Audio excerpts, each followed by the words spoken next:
Hi, I'm Colleen Leonard, and this is my final presentation for EDPS 211.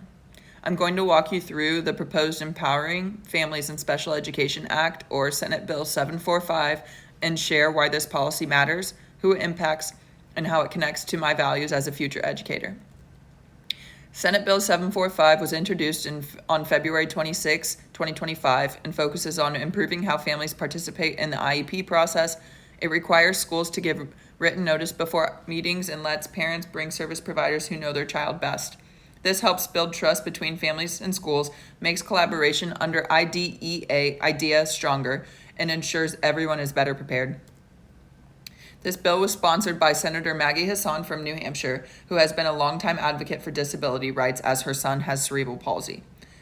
It was introduced in the Senate Help Committee and has bipartisan support. The bill reflects IDEA's goals and emphasizes transparency and true parent engagement, two things that benefit both families and educators. Primarily, this bill will impact families of students with IEPs, especially those in early elementary years when services often start, so around kindergarten. It also affects special education teachers, case managers, and related service providers like speech pathologists or occupational therapists. These groups will have more structure and support during the IEP process, which can help reduce confusion and frustration. The bill also reaches general education teachers, school leaders, local agencies, and families who are new to public schools. It includes disability advocates, teacher candidates like me, and even community service providers. In short, it strengthens the entire support network for students in special education. Too often, parents feel like they're just being talked at in an IEP meeting.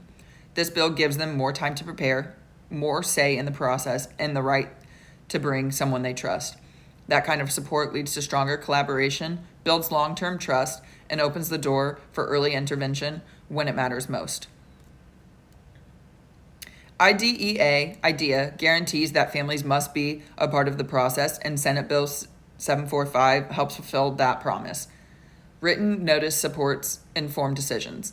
Letting parents bring experts strengthens procedural safeguards, and it promotes student-centered planning, which aligns perfectly with IDEA's vision and the LRE framework, the Least Restrictive Environment framework.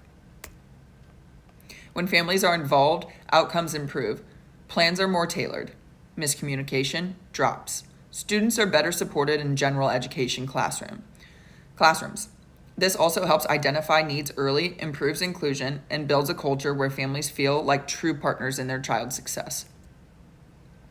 I've worked with families who felt overwhelmed during IEP meetings. I've seen how much they need clear, respectful communication. This bill would give them that support.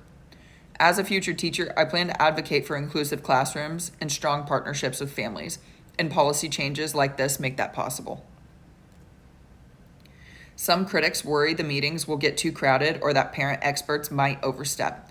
But this bill adds structure, not chaos. It improves communication without extra red tape, reduces misunderstandings, and actually makes the planning process more efficient. The benefits far outweigh any logistical issues.